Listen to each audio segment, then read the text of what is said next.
what does it mean being Latinx to you? On Duke or at Duke and in general in this world? I mean, it means everything. My upbringing was completely shaped by me being Latinx. My dad, he's in finance, and we would go to conferences each year in different places around the US. And he was always the only Latinx financial advisor in the room. And I remember one time asking him why we had to go to one of these conferences. And he told me he had to be there. And I didn't understand why he had to be there. Like, what makes you so important that you have to be there? And I realized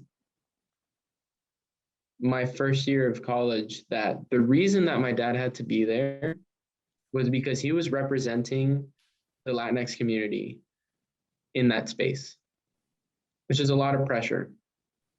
And I take to the same philosophy. Whenever I'm the only Latinx person in a space, I know that the way I behave, the way I act, what I do is a reflection of the community that I come from.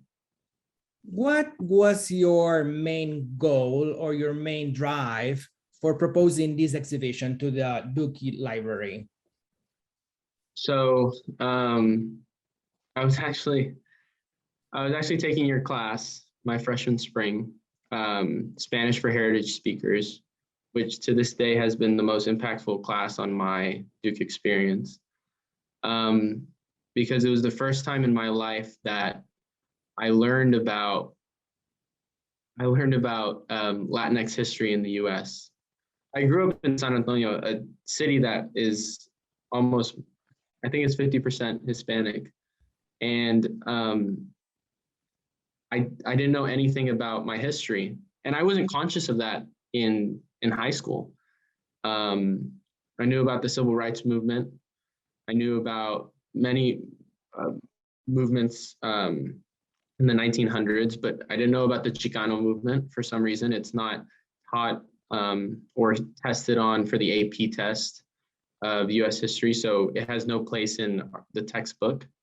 And so when I learned about all this stuff, and specifically it was one day where we were talking about Gustavo Garcia, who actually practiced in San Antonio as a lawyer, and he was the first Latinx lawyer to argue in front of the Supreme Court and fight for the rights of Latinx people in the, I think, 1950s or 60s. In the 50s?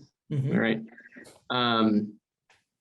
And that infuriated me because he was such an iconic figure who practiced in my hometown, and I had no idea who he was.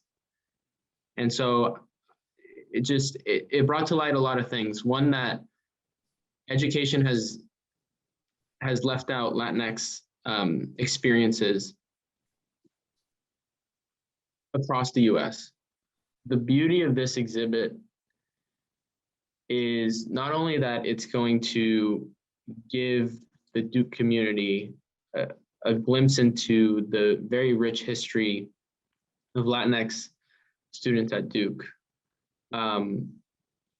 but I think what's more beautiful about it is that it's going to bring the Latinx community together, I think. And it already is going to be very powerful.